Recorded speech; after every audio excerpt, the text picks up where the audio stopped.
Tous. Dans cette Mishnah, on nous dit aussi Asameach Bechelko qu'il faut être heureux de son sort. Alors, c'est quoi heureux de son sort? Si on se rendait vraiment compte dans la vie que Akadosh Baruch Hu, il est émet, c'est-à-dire il n'y a pas à aller à droite, à gauche, Akadosh Baruch Hu, il sait ce qu'il fait. Akadosh Baruch Hu, il a des missions bien précises pour chacun d'entre nous. Ça veut dire que chacun, selon sa mission qu'il a, il a aussi ce qu'il a besoin.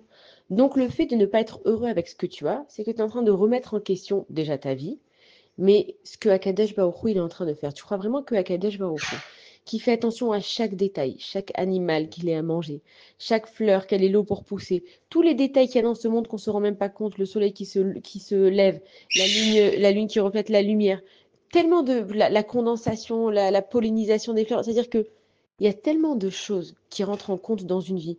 Même les êtres humains entre nous, combien de fois on a vu que il n'y a pas de hasard, en fait. Lui, il s'est marié avec elle et il était pile à ce moment-là où il avait besoin d'être. Cette personne-là, elle avait besoin d'être pile à cet endroit-là pour avoir un nouveau travail. C'est-à-dire qu'il n'y a tellement pas de hasard dans la vie que tu peux que être sa mère, Bechelko, heureux de ton lot et ne surtout pas avoir envie de ce que les autres ils ont parce que si tu sais que Hachem, il est émet, Hachem, il t'envoie ce que tu as besoin d'avoir. Et si tu as besoin de quelque chose, demande-le. Et tu sais que comme Akadosh Baruch Hu, il est émet, si cette chose-là, elle n'est pas encore venue, bah, tu continues simplement tes prières. Mais de là à désespérer, ou de dire que tu n'as jamais ce qu'il faut, ou de dire que chez toi ça va jamais, chez les autres ça va, d'abord tu sais pas ce qui se passe chez les autres. Donc ça, on a tendance à très facilement dire les autres sans savoir ce qui se passe à l'intérieur des maisons de chacun. Mais Akadosh Baruch Hu, il est juste. Hachem, il est émet. Et une des preuves d'amour qu'on a envers Akadosh Baruch Hu, c'est justement d'être heureux de son lot, de dire à Akadosh Baruch Hu, merci pour ce que tu me donnes. Si j'ai besoin de plus, alors tu me donneras plus. Et si tu veux que je prie, alors je vais prier plus.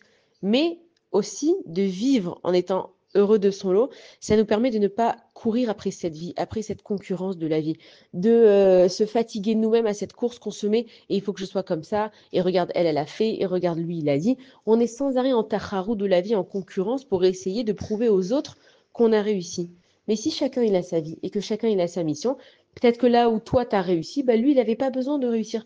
Peut-être que toi à ton âge tu as déjà fait ça, elle à son âge elle n'a pas encore fait ça, mais c'est ce que toi tu devais faire dans ta mission de vie. Donc si on arrêtait de se concentrer tout le temps sur ce que les autres ils ont fait et ce qu'ils font et les manques que ça crée chez nous et qu'on était heureux avec ce qu'on avait, à Sameach Bechelko, ça veut dire que tu peux être très heureux dans ta vie si tu te contentes de ce que tu as et que tu as confiance en Akadosh Baruch Hu. Bonne journée à tous.